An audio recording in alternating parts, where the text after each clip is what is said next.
Fiscalía Anticorrupción ha pedido este jueves la reapertura de una de las piezas del caso Gürtel contra Francisco Camps, el expresidente de la Generalitat Valenciana, por prevaricación y malversación. Se toma esta decisión después de que los principales implicados en la trama señalaran al exdirigente durante el juicio celebrado por la trama valenciana de la red de corrupción. Uno de ellos, Ricardo Costa, que dijo que fue Camps quien decidió llevar a cabo la contratación para organizar los actos de campaña de las elecciones autonómicas y municipales de 2007 y de las generales de 2008.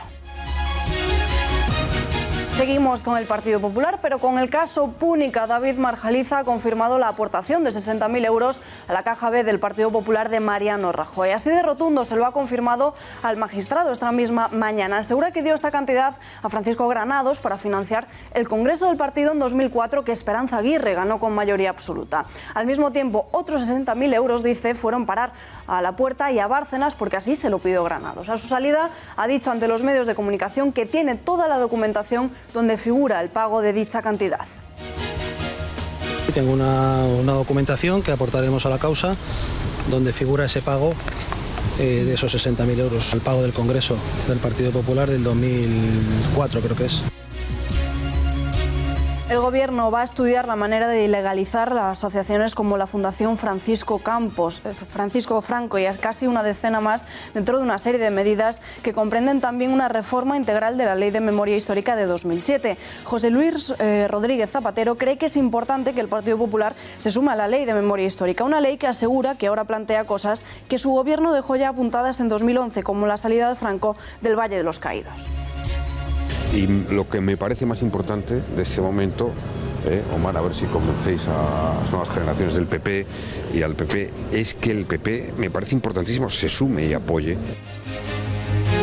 Las tensiones internacionales golpean el desarrollo de España. La Comisión Europea rebajó las previsiones de crecimiento en 2018 para la economía española una décima, del 2,9% que calculaba hasta ahora al 2,8%, mientras mantiene una expansión del 2,4% para 2019, según los informes presentados este mismo jueves. Este recorte de las perspectivas económicas se debe a dos factores, principalmente, por un lado, al mayor aumento de lo previsto de los precios del combustible y, por otro, a la menor contribución de las exportaciones por el entorno exterior menos favorable.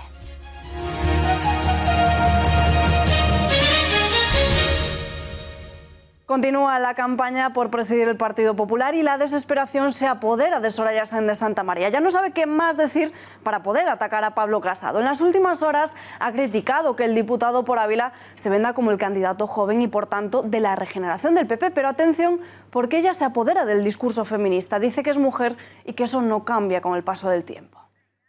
Pablo Casado vende que es joven. Eso se arregla con el tiempo. Yo soy mujer, eso ya no se arregla con el tiempo.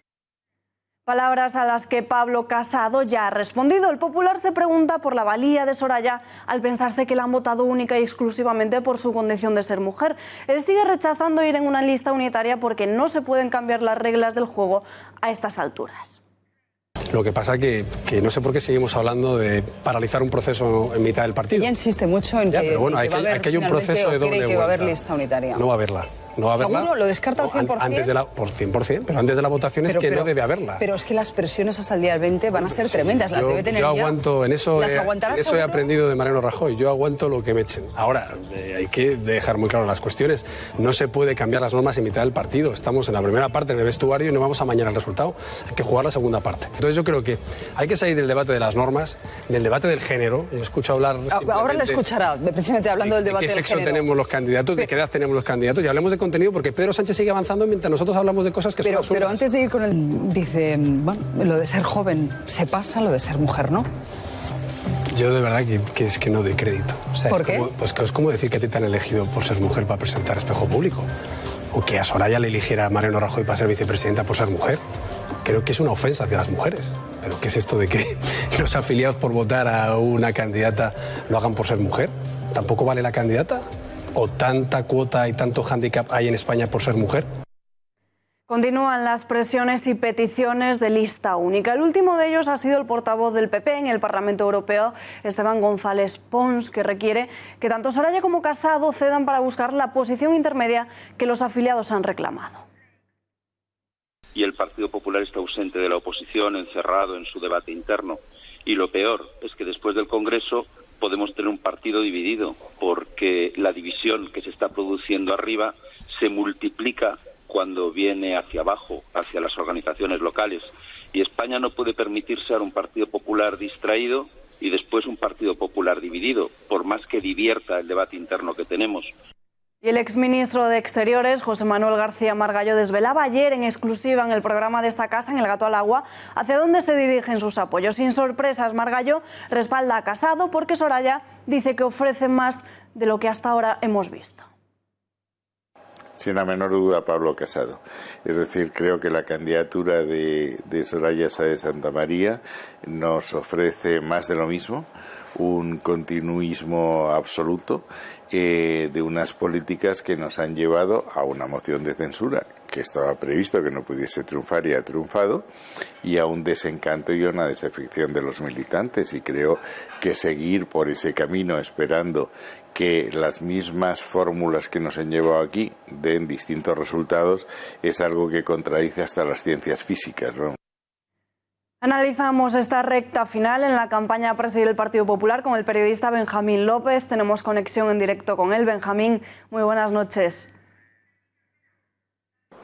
Hola, ¿qué tal? Buenas noches, un saludo.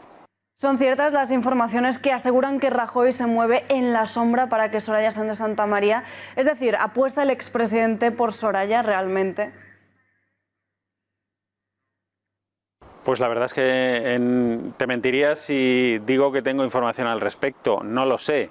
Ahora bien, si nos atenemos a la palabra de Mariano Rajoy de que iba a mantenerse totalmente al margen de este proceso, y bueno, en un primer momento lo demostró, pues marchándose a Santa Pola, no queriendo ni siquiera ir a votar ni hacer una declaración al respecto de las primarias, pues tendríamos que concluir que no está haciendo esa campaña. Sinceramente no tengo más información, ya me gustaría poder aportártela, pero yo también te digo una cosa, creo en la palabra de Mariano Rajoy.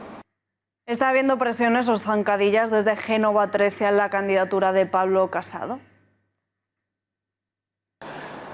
Bueno, vamos a ver, yo creo que ha habido decisiones que pueden llevar a pensar eso, ¿no? Tanto como llegar como afirmarlo no lo sé, pero desde luego hay decisiones, por ejemplo, una de ellas, la más controvertida, la del debate a dos, ¿no? Entre Soraya Sáenz de Santamaría y Pablo Casado, que pues el candidato palentino pues defendía a capa y espada, y que finalmente el comité organizador del Congreso, el famoso COC, pues parece que no es partidario, y hay diferentes voces del aparato del partido que tampoco están a favor.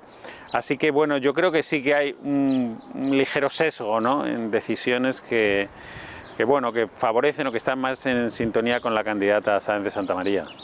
El equipo del ex vicepresidenta suma 800 compromisarios más que Pablo Casado, 2.100 aproximadamente, pero el candidato asegura tener 2.000.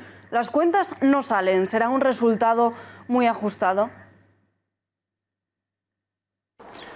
Bueno, vamos a ver, es que es muy complicado. Estas cifras que están dando responden, yo creo, poco a la realidad y más a una estrategia de querer crear un ambiente de que hay un candidato que está por delante, un clima de vencedor al que, bueno, pues algunos de los compromisarios podrían sumarse, pero es prácticamente imposible saberlo, porque independientemente de la palabra que algunos compromisarios puedan estar dando a los candidatos, luego el voto es secreto, y ese factor yo creo que altera todo, ¿no? Si el voto fuera a mano alzada, pues podríamos tener más garantías, pero una vez que se mete una papeleta en la urna de forma secreta, nadie sabe quién la ha depositado, pues puede suceder cualquier cosa. Percepciones, pues yo creo que la percepción es que si Casado tiene a su lado a Cospedal, pues tiene una gran ventaja, ¿no? O por lo menos una ventaja sobre Sáenz de Santamaría, pero no dejan de ser percepciones, y creo que es muy complicado ahora mismo saber quién va por delante.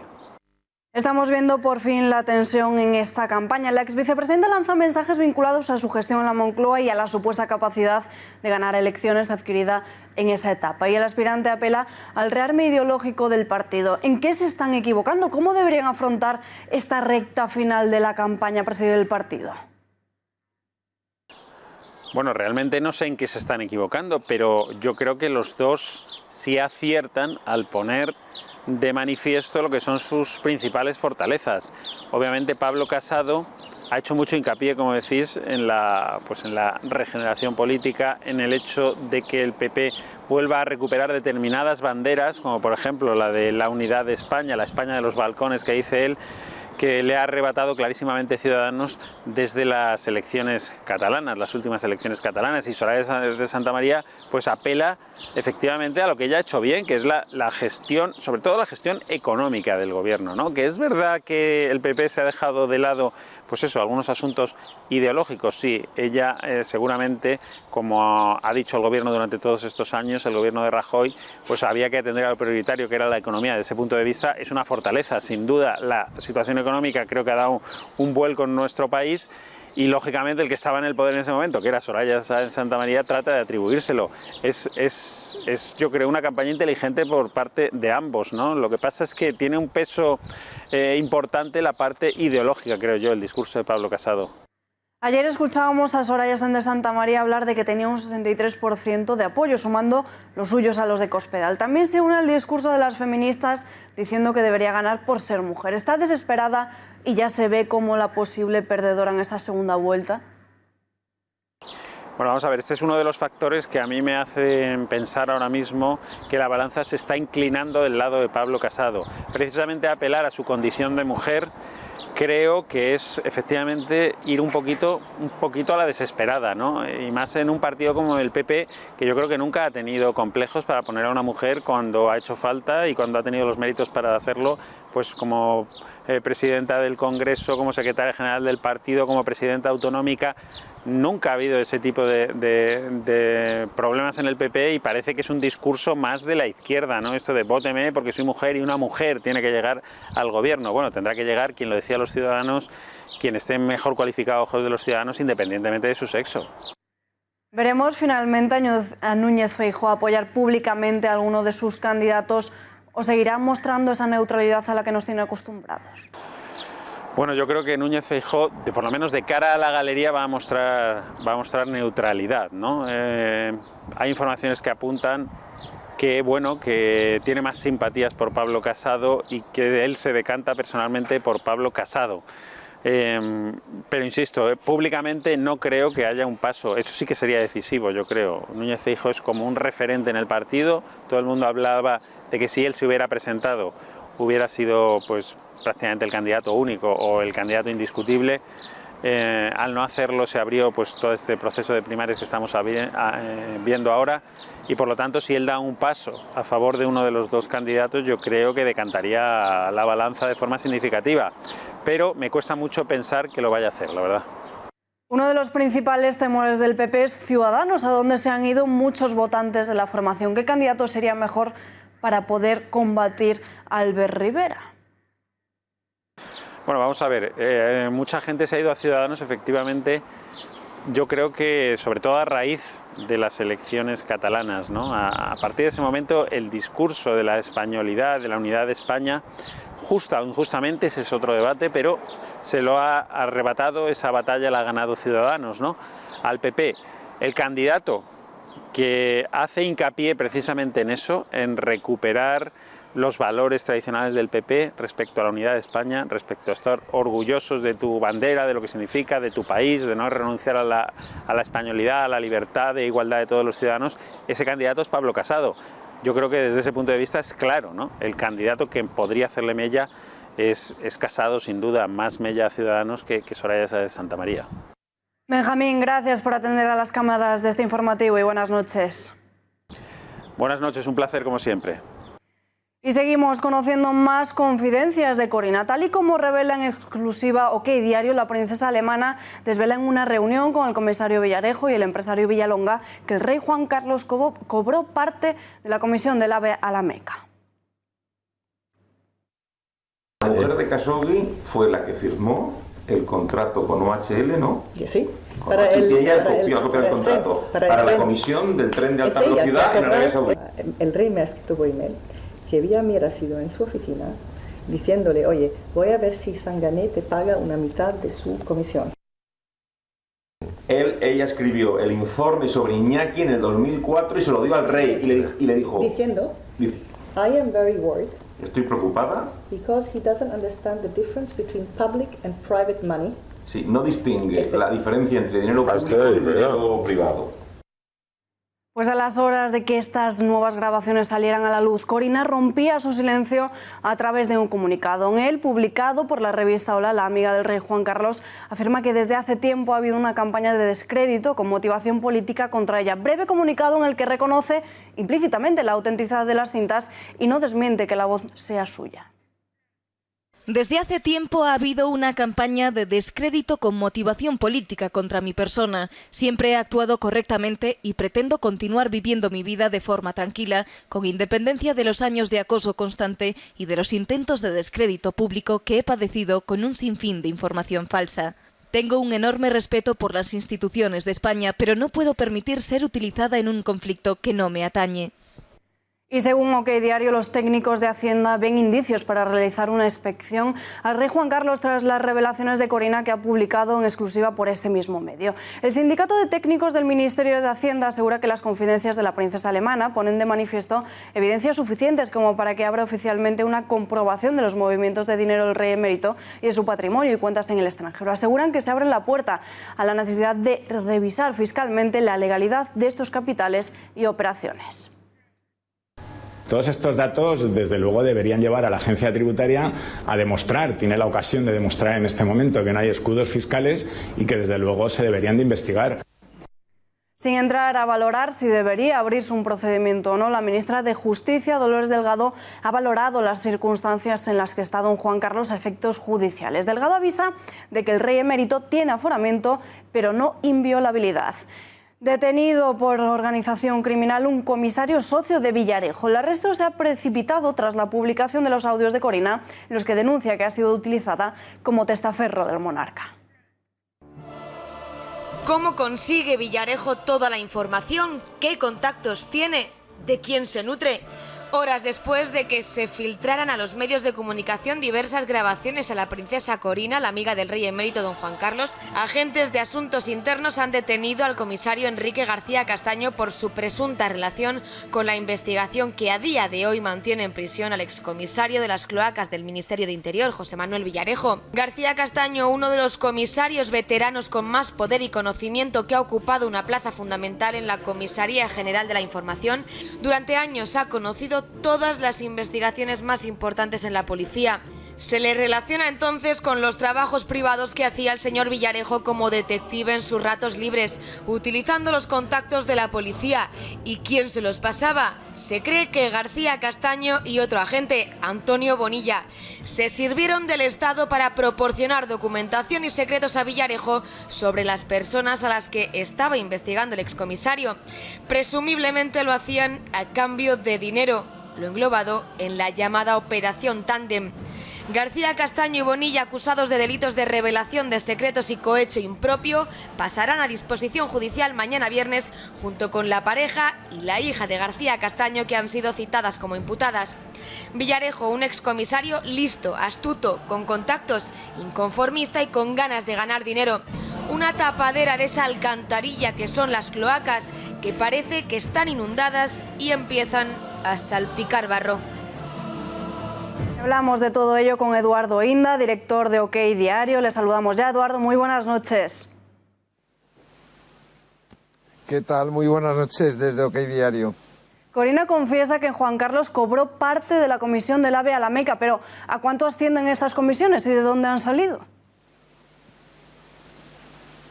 Bueno, las comisiones totales, la comisión total que se pagó fueron 80 millones de euros y lo que yo intuyo por lo que dice Corina en la grabación es que el rey Juan Carlos habría cobrado aproximadamente la mitad de esa cantidad, es decir, 40 millones de euros, y ese dinero pues sale de las empresas contratistas que resultaron beneficiadas con ese contrato de casi 7.000 millones de euros, y esos son los que abonan la comisión. En fin, una cuestión un tanto bananera.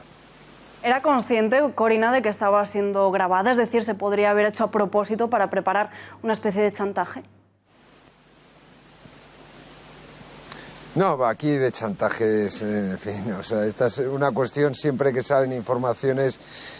En este país hay dos clases de periodistas, los que nos dedicamos a sacar noticias y los que se dedican a desmentirlas, ¿no? Por envidia y porque no dan desgraciadamente para ellos para más, ¿no?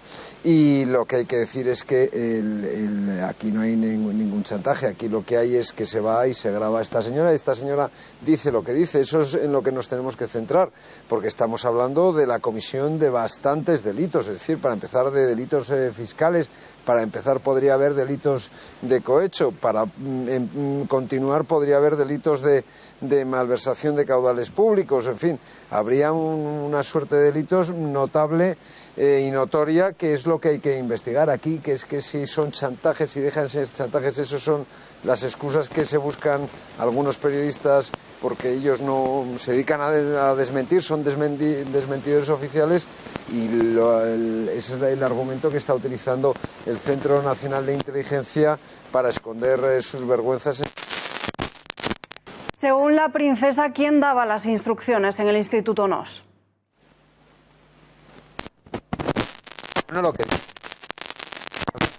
Parece que tenemos problemas de audio con esta entrevista. En unos minutos volvemos a OK Diario y vamos a seguir hablando con Eduardo Inda sobre esas grabaciones que se han filtrado de la princesa Corina. Vamos con más cosas. El patronato de la Fundación Felipe González pone este jueves a disposición de los ciudadanos un archivo documental, fotográfico y audiovisual del expresidente socialista, una iniciativa dedicada a divulgar su trayectoria personal, profesional, política e institucional. En los papeles habla del cansancio del poder, de las disputas dentro del Partido Socialista y de las quinielas de ministro. De lo que no hay rastro en los archivos es de documentos reservados de la época de González en el gobierno. Sin embargo, el Congreso reactivó hace unos días el debate de la proposición de ley del PNV para la desclasificación de documentos declarados secretos, y ahora será la Cámara Baja quien decida.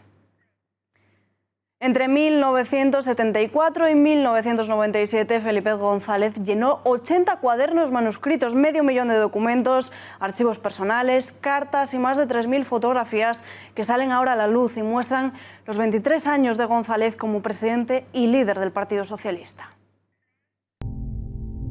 Cartas, manuscritos, fotografías y vídeos de la vida personal y profesional del expresidente Felipe González. Alrededor de 3.000 documentos, la mayoría inéditos, han visto la luz este jueves en la plataforma Fundación Felipe González, abiertos por primera vez al público. Nosotros, como la generación de la Constitución, yo nací en el año 1978, creo que tenemos el derecho y el deber de conocerlo y de ponerlo en su lugar. Reuniones con personajes como Jacques Chirac, Yasser Arafat o la actitud amigable con Fidel Castro forman parte de una colección que abarca años críticos para la historia de España. También documentos como el nombramiento de Felipe González como presidente del gobierno por parte del rey Juan Carlos I en 1982, las remodelaciones del gobierno escritas a mano en un cuaderno o la que posiblemente sería la carta más difícil de Felipe González, la que expresaba los motivos por los que Alfonso Guerra debía dimitir por los escándalos de tráfico de influencias que afectaban a su hermano. Querido Alfonso, por primera vez desde que trabajamos juntos me asalta la duda sobre si quieres seguir o no en el gobierno. Me gustaría despejar esta duda y saber si tu proyecto personal no está precisamente relacionado con el ejercicio del poder. También dentro del género epistolar se pueden leer las palabras que el socialista dirige a Fidel Castro en 1992 y que había redactado 2 años antes, a punto de la caída del muro de Berlín, y que nunca llegó a enviarle. Lo que hoy está en peligro no es la vuelta al comunismo, sino más bien los valores de la Ilustración. Estos valores pusieron al hombre en el centro del universo y permiten que los seres humanos puedan elegir y puedan tolerarse en sus diferencias. A pesar de la desclasificación de miles de documentos, no hay respuestas a las materias más sensibles, como el terrorismo de ETA o los GAL. Tendrá la última palabra el Congreso de los Diputados si logra modificar la Ley de Secretos Oficiales. Será entonces cuando España conozca toda la verdad. Ahora sí, volvemos a OK Diario. Parece que ya hemos solucionado esos problemas técnicos. Eduardo, muy buenas noches de nuevo. ¿Qué tal? ¿Cómo estáis? Según estas grabaciones, el monarca emérito convivió entre 2009 y 2012 con Corina en un apartamento en Suiza. Mitad de esta vivienda la pagó con un préstamo del rey, ¿no? Pero ¿cómo le llegó este préstamo?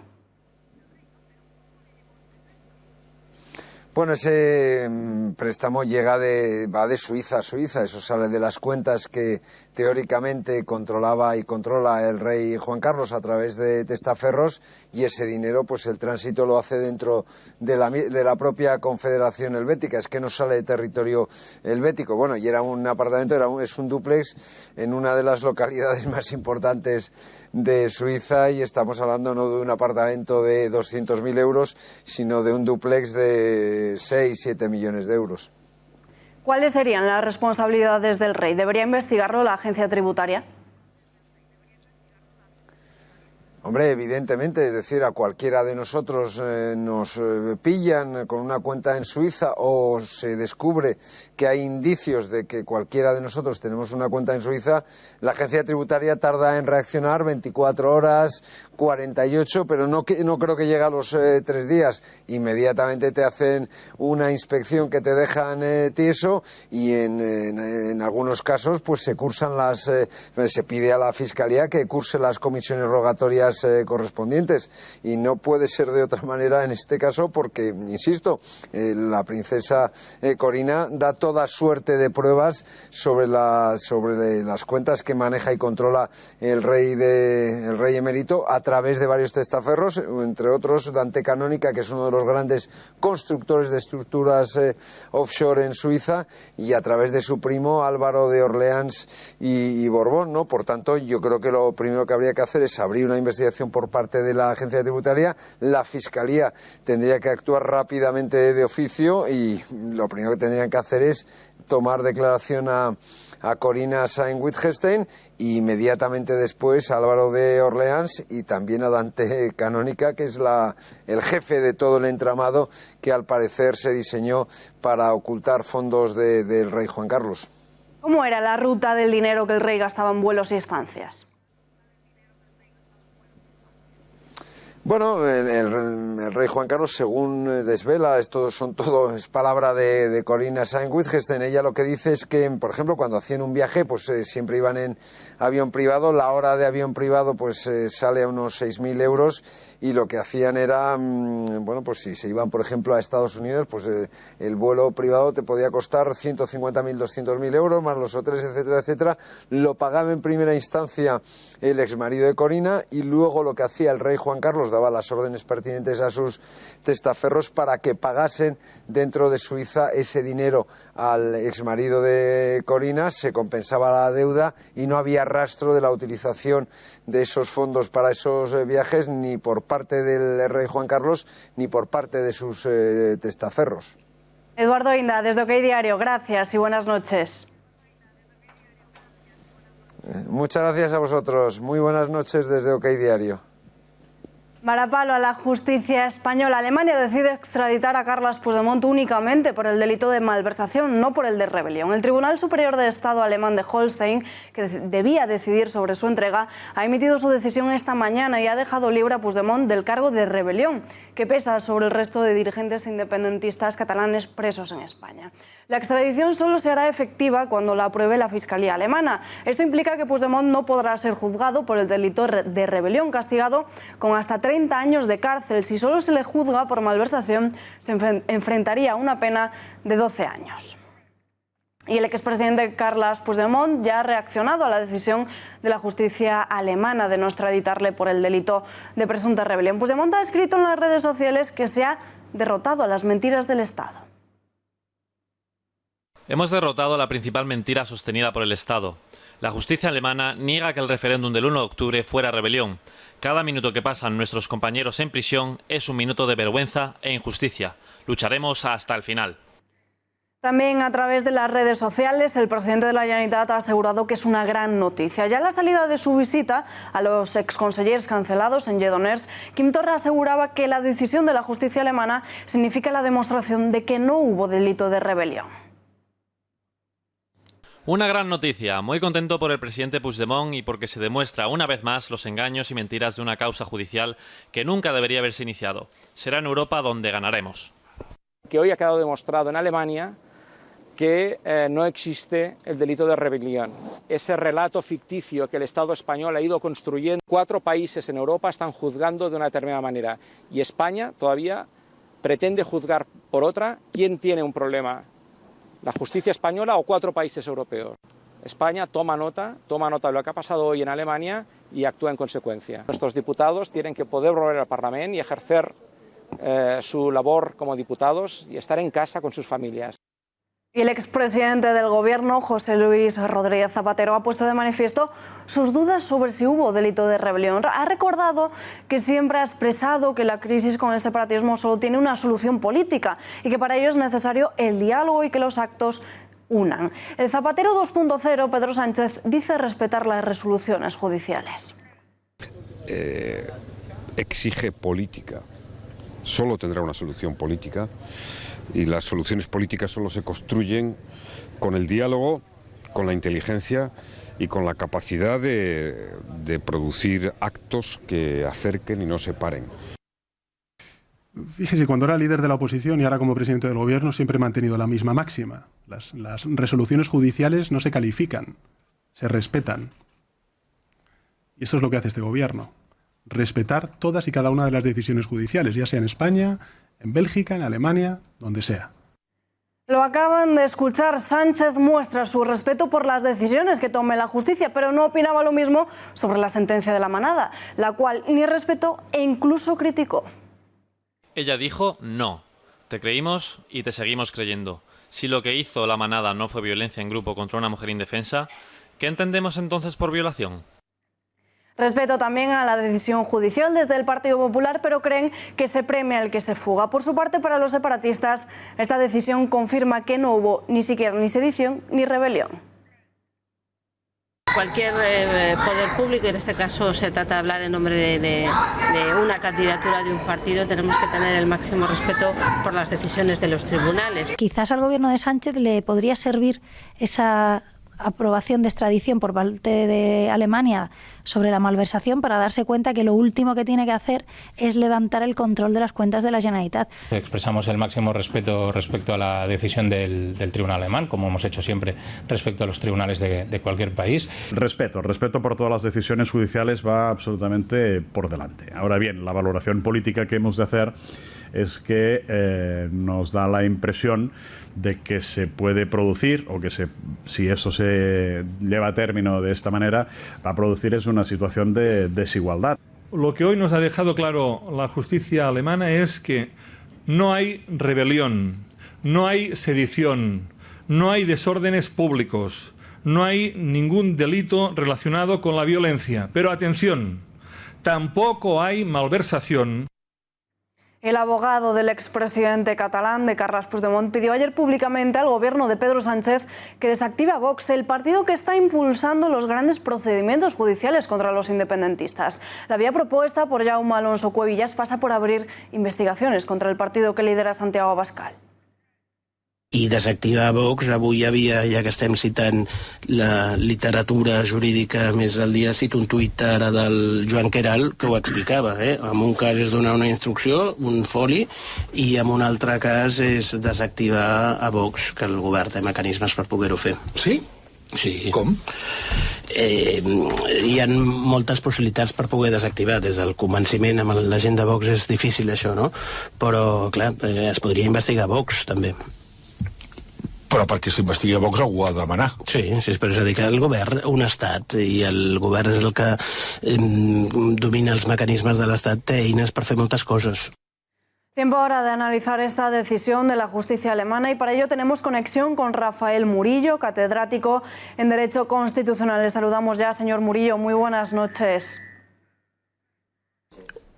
Buenas noches. ¿Cuál ha sido el principal argumento del tribunal alemán para asegurar que las acusaciones contra Puigdemont no son equivalentes al delito de alta traición? Bueno, más bien que el delito de alta traición, que no es como es tal ese delito, sino más bien es el delito de rebelión. El delito de rebelión en casi todos los ordenamientos jurídicos exige que haya una violencia, ¿no?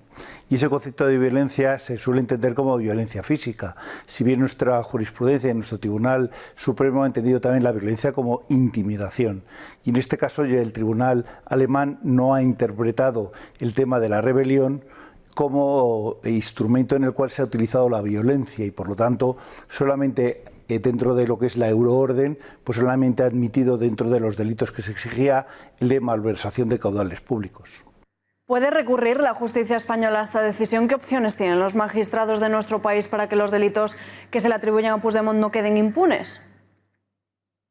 Bueno, el problema es que en este sentido la extradición única y exclusivamente se puede hacer por malversación de caudales públicos. En este caso, el delito de rebelión, en este caso, no se podría aplicar porque el límite que hay en cuanto a las extradiciones, bueno, o los procedimientos de entrega para el procesamiento de estas personas vienen fijados y determinados por el país que lo extradita. Entonces, por lo tanto, la justicia española no podía hacer nada en relación con este procedimiento de aplicación de la euroorden. No tiene ninguna posibilidad y solamente podrá ser juzgado por un delito de malversación de caudales públicos.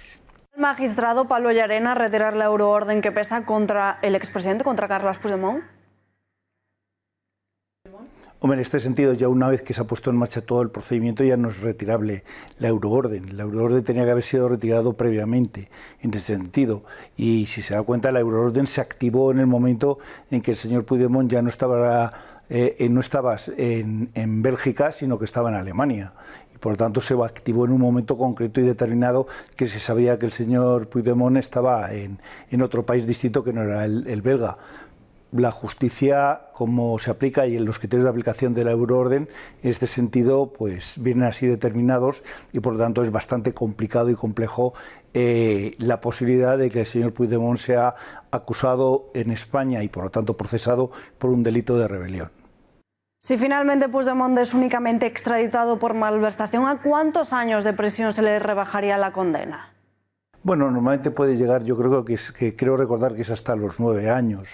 En este sentido, podría llegar en el hecho delictivo, ¿no? Está imputado con una condena de unos 9 años. Entonces, pues lo máximo que se le podía imputar es estar 9 años, en este sentido, con la pena accesoria de inhabilitación para desempeñar cargos o funciones públicas. ¿El Supremo puede plantear una cuestión prejudicial ante el Tribunal de Justicia de la Unión Europea para que éste se pronuncie sobre si Alemania ha aplicado bien la orden europea de detención o no? Hombre, yo creo que había un procedimiento previo de haberlo solicitado antes como cuestión prejudicial. Lo que ocurre es que ya ha habido una decisión de un tribunal alemán dentro de la Unión Europea y en este sentido ya no cabría la cuestión de prejudicial en este sentido. Yo creo que en este sentido es complicado o complejo que se pueda llevar a cabo esta cuestión, ¿no? Por eso digo que es bastante difícil el que se pueda realizar o llevar a cabo, ¿no? Esta cuestión el juez, o bien también, si se puede, cabe la cuestión a la hora de la aplicación que en el procedimiento ya de la vista oral el tribunal al final decida, en su caso, el cuestionarse si realmente se ha aplicado correctamente o no el procedimiento de lo que se llama la euroorden. Pero lo veo bastante complejo que sea admitido por el propio Tribunal Europeo esta cuestión prejudicial. A su juicio, ¿Alemania se ha extralimitado al aplicar la normativa europea que regula la euroorden? Pues depende, porque es un problema que no entra dentro de los hechos o de los delitos tasados. Entonces, a la hora de la interpretación de otro tipo de delictuales, como es este caso, el de rebelión, pues es difícil y cada Estado aplica su propia interpretación del hecho delictivo, aunque nominalmente puedan existir delitos de rebelión en uno y otro ordenamiento jurídico y parece darse a entender que simplemente es un criterio puramente nominal en cuanto a los hechos de la extradición, los tribunales siempre van un poco más allá a la hora de determinar si realmente se cumplen los elementos constitutivos del tipo penal. Y en este caso, claramente, parece ser que la idea que se tiene es que el tema de la violencia se entiende como violencia física, como hemos comentado antes, y no simplemente una mera intimidación, que es lo que realmente se puede entender también como hecho violento, y en España la intimidación se entiende también como una actividad o actitud violenta, ¿no? Cosa que en Alemania pues no lo interpretan así. Rafael Murillo, gracias por poner un poco de luz sobre este asunto y buenas noches. Buenas noches. Después de que este lunes viésemos a Quim Torra entrar en la Moncloa para reunirse con Pedro Sánchez, hoy la vicepresidenta Carmen Calvo se ha encontrado con su homólogo en la Generalitat de Cataluña. Calvo y Pere Aragonés se han reunido para preparar el camino para el encuentro de la Comisión Bilateral Generalitat-Estado de finales de julio. Según precisa el Ministerio de la Presidencia, en la reunión se ha producido un clima de absoluta cordialidad. Carmen Calvo ha querido subrayar que la crisis política que atraviesa la región de Cataluña necesita una solución desde la política. Y en inmigración, el Tribunal Supremo se ha convertido en el primer tribunal nacional que ha condenado a un Estado, en este caso a España, por incumplir los compromisos que adquirió para acoger a los refugiados que le correspondían durante la crisis migratoria que vivió Europa en 2015. España no es el único país que no los cumplió, pero sí que es el único condenado. Las decisiones europeas firmadas establecían que España acogiera 19.400 refugiados procedentes de Grecia e Italia en 2 años, pero es que entre el 25 de septiembre de ese mismo año y ese mismo mes de 2017 tan solo recibió a 12,85%, es decir, a 2.500. Para el alto tribunal, esas decisiones eran de carácter vinculante y obligatorio, por lo que su incumplimiento debe suponer la condena al Estado español a continuar en la tramitación en términos previstos en las decisiones. Ahora será el gobierno de Pedro Sánchez el que deba cumplirlo. Algo que ya ha confirmado el ministro de Exteriores. Josep Borrell ha prometido que el Ejecutivo va a cumplir el fallo del Supremo sobre el asilo de refugiados. Eso sí, critica que otros países tampoco lo hagan y que nadie les reproche nada. Pues cumplir las sentencias judiciales, como todas, ¿no? Ahora es curioso, ¿no? España, que ha cumplido poco, pero ha cumplido algo, es objeto de una sentencia judicial con los países del este de Europa que no es que hayan cumplido poco, es que se han negado a cumplir, que se han negado a aceptar el acuerdo que imponía esa obligación. Pues ahí campan a sus anchas en que nadie les reproche nada.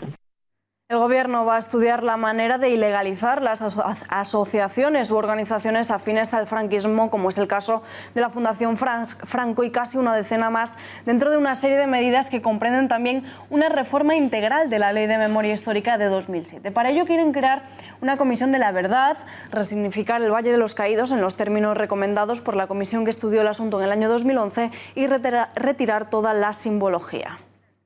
Y Zapatero cree que es importante que el Partido Popular se sume a la Ley de Memoria Histórica, una ley que asegura que ahora plantea cosas que su gobierno dejó ya apuntadas en 2011, como la salida de Franco del Valle de los Caídos. Y lo que me parece más importante de ese momento, Omar, a ver si convencéis a las nuevas generaciones del PP y al PP, es que el PP, me parece importantísimo, se sume y apoye. Marta García Villanueva, ¿en qué consiste la Comisión de la Verdad? Cuéntanos. Pues en primer lugar tenemos que saber que la Comisión de la Verdad es parte de una reforma integral de la Ley de Memoria Histórica, que además de querer ilegalizar la Fundación Francisco Franco, también quiere impulsar planes de búsqueda de desaparecidos. Pero vamos ahora a centrarnos en la Comisión de la Verdad. ¿Qué pretenden? Pues desde el Partido Socialista quieren verificar la historia de nuestro país, comprobando los testimonios de quienes todavía viven y fueron víctimas del franquismo. Como objetivo principal estaría el evitar el olvido e impedir que se desconozca parte de nuestra historia. De momento, el Gobierno aún no ha presentado la ley, por lo que no se sabe con detalle quiénes van a ser los miembros que conformen esta Comisión de la Verdad, pero probablemente esté formada por personas próximas al Ministerio de Justicia. También tendrá académicos expertos en el tema, historiadores que ayuden a reconstruir lo que sucedió y seguramente también algunos juristas como colaboradores. En palabras del nuevo Gobierno, esta comisión se va a crear con la finalidad de encontrar una justicia restaurativa que permita reconocer el sufrimiento y las torturas de quienes las sufrieron directamente o tuvieron conocimientos directos de esos hechos. En todo caso, esta Comisión de la Verdad no será en ningún caso una especie de tribunal ante el que se pueda instar la anulación de sentencias dictadas por el franquismo o reclamar indemnizaciones por los daños sufridos, porque para lograr esos fines ya existen otras instancias. Alba. Gracias, Marta, y buenas noches. Buenas noches.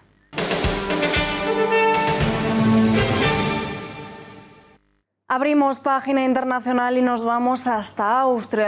El país propone al resto de países europeos crear centros de expulsión en terceros países. El motivo, albergar a los migrantes que no tengan el derecho al asilo en Europa. El objetivo es que permanezcan allí hasta retornarlos a sus lugares de origen. La iniciativa, que lleva un paso más allá, la propuesta comunitaria de crear plataformas de desembarco en países extranjeros, se debatirá en la reunión que los ministros comunitarios de Interior van a celebrar este mismo jueves en el país.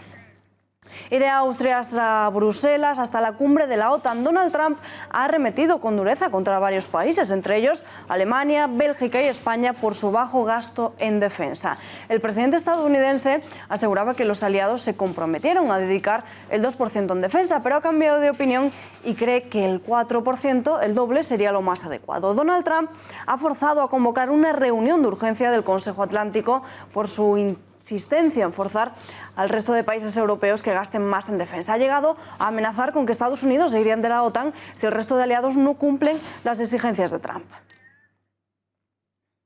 Además de todo, Alemania acaba de empezar a pagar a Rusia, el país del que quieren protegerse. Miles de millones de dólares por sus necesidades energéticas que salen de un nuevo oleoducto de Rusia.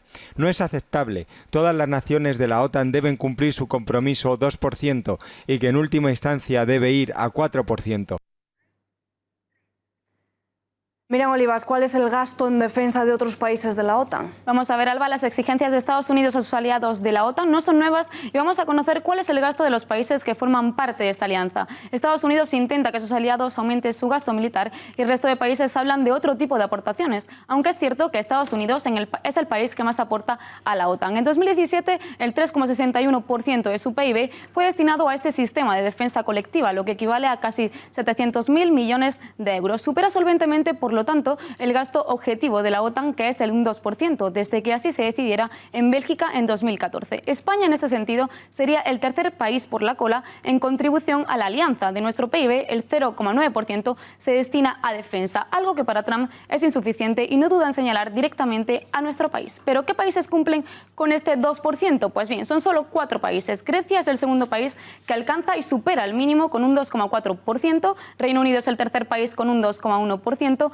Misma cifra que Estonia, y Polonia sería el último país que llega a esta cifra. Aunque bien es cierto que la alianza estima que será en 2024 cuando los 15 miembros alcanzarán el índice de referencia. La cosa cambia un poco cuando hablamos en términos absolutos. El gasto estimado de la OTAN es de 865.000 millones de euros. Siendo así, Estados Unidos aporta casi el 70% del total. Pero si hablamos en estos términos, vemos cómo las posiciones de los países que la siguen cambian. En este caso, Estados Unidos aportaría más de 500.000 millones de euros. Sería Reino Unido el segundo que aportaría con 47.000 millones de euros, seguido de Francia, que aporta más de 39.000 millones de euros. Alemania sería el cuarto país que más aporta, con 38.800 millones. Si le seguiría Italia, con 20.000 millones de euros. Si España pues no estaría tan abajo en cifras absolutas, sería el octavo país de la lista de 28, aportando 10.300 millones de euros. Las respuestas, tanto de Trump como de Sánchez, no se han hecho esperar. Sánchez ha asegurado que entiende las exigencias del presidente de los Estados Unidos,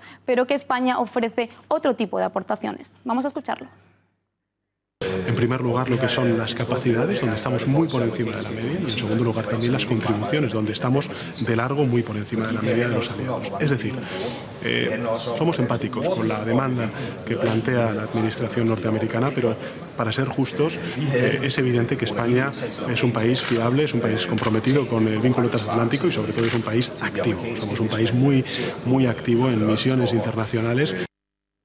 Por su parte, Trump ha publicado este tuit: ¿de qué sirve la OTAN si Alemania está pagando miles de millones de dólares a Rusia por gas y energía? ¿Por qué hay solo 5 de los 29 países que han cumplido su compromiso? Estados Unidos está pagando por la protección europea y luego pierde miles de millones de euros en el comercio. Debe pagar el 2% del PIB inmediatamente, no en 2025. Así que, como vemos, muchas diferencias y por ahora ningún acuerdo, Alba.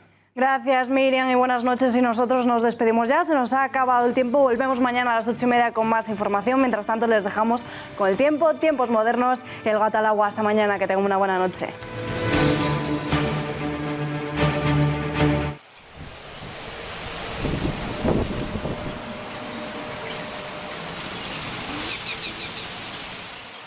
En el transcurso de la primera quincena de julio, que termina este próximo domingo, ha habido puntos de Andalucía, del Valle del Guadalquivir, donde llegaron a registrarse 40 grados. Han bajado un poco las temperaturas en esa zona y no se puede decir que hayamos entrado todavía en una situación de esas extremas de verano. Las temperaturas más altas, como vamos a ver ahora, en el transcurso de este fin de semana, en el que termina esta primera quincena de julio, como decíamos, pues se van a dar más bien en la parte oriental de Andalucía, debido a los vientos de poniente, que a medida que van desplazándose de oeste a este por el interior de la península irán calentándose y por eso las temperaturas más altas se darán en esa zona y no en el valle del Guadalquivir o en Extremadura, como tantas y tantas veces ocurre.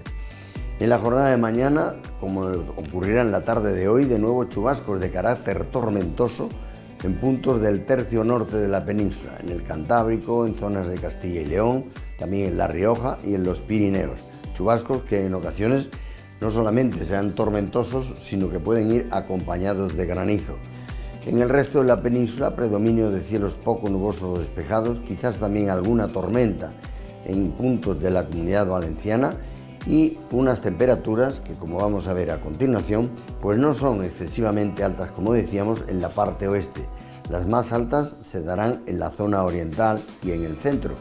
Vean que se puede llegar mañana a 35 grados en Madrid, en Ciudad Real y también en Palma de Mallorca y en Murcia, mientras que Córdoba se quedará en 34, lo mismo que Badajoz, y Sevilla pues ni siquiera llegará a alcanzar esa cota. En la jornada siguiente persiste la posibilidad de fenómenos tormentosos acompañados de graniza, aunque no se producirán en tantas zonas como en la jornada de mañana, pero sí pueden afectar a Galicia, al interior de Asturias y al norte de la comunidad, al noroeste más bien, castellano-leonesa. Vientos, como decíamos, de poniente, que pueden ser de moderados a fuertes en el área del estrecho. Y las temperaturas pues suben un poco en zonas también de la parte oriental, sobre todo, aunque también lo hacen en puntos de la occidental. Córdoba puede llegar a 35, pero se ven superadas por esos 37 de Albacete o 36 en Zaragoza. En Canarias, algunas nubes en el norte, muy pocas, y temperaturas entre 24 y 28 grados según los distintos puntos del archipiélago.